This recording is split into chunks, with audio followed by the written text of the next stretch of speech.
Masarap mga kapatid. Flex ko lang yung bago natin na ibon. Kararating lang kanina. Bali, anak mismo to ni Wolverine. At anak mismo ni Laura is a big winner today. Nag-champion ng first place final race South Africa $1 million race. So yan. Abraham Aske, Sun City, Margus Treasure. Mother side, Sun City, Margus Treasure. Father side, Abraham Aske.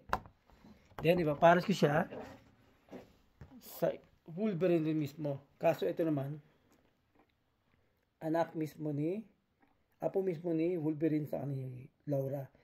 So, yung tatay nito, kapatid, full sibling nitong nakuha ko.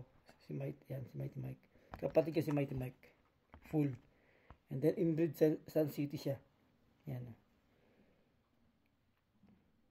So, inbreed Margo. Said Silver. Basta yan, i-post ko na ito, makikita nyo. Kapapost ko lang ito, yung kak. So, ito na yung ibon. So, yan. Solid, oh, grabe, oh, tingnan nyo.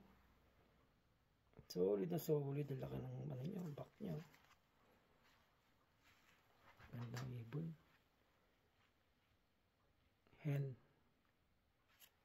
Ganda. Full na full, ah.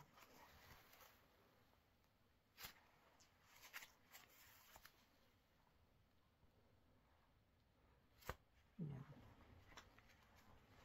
Taba niya. Ganda, oh. Ganda ibon. Bali, late na ako para i-breed siya pang laban. So, kaya naisipan ko ipares siya sa Wolverine din. Pang stock, saka pang out. Kasi anak na mismo niya to, para solid, so pwede ko na silang kuwanan ng stock. Bali, papaanakin ko siya sa inbreed Mona Lisa ko. Tapos yung isang inbreed na Wolverine ko rin. Dalawa yung Wolverine ko eh. Yung isa, proven na may dalawang anak na nanalo yun. So, yun sila papaikutin ko sa Atoma 6, ganun.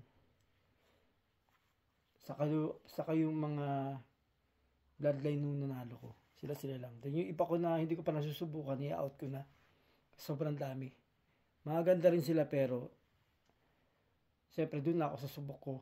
Yung mga yon pure rin yung bloodline, mga solid rin. Kaya hindi ko pa nasubukan sa Wonder Praise. Pero dito, maganda yung laro ng mga anak. Kaya lang, mas maganda kasi sobrang dami. So, mabawasan ko na sila. So, yun na.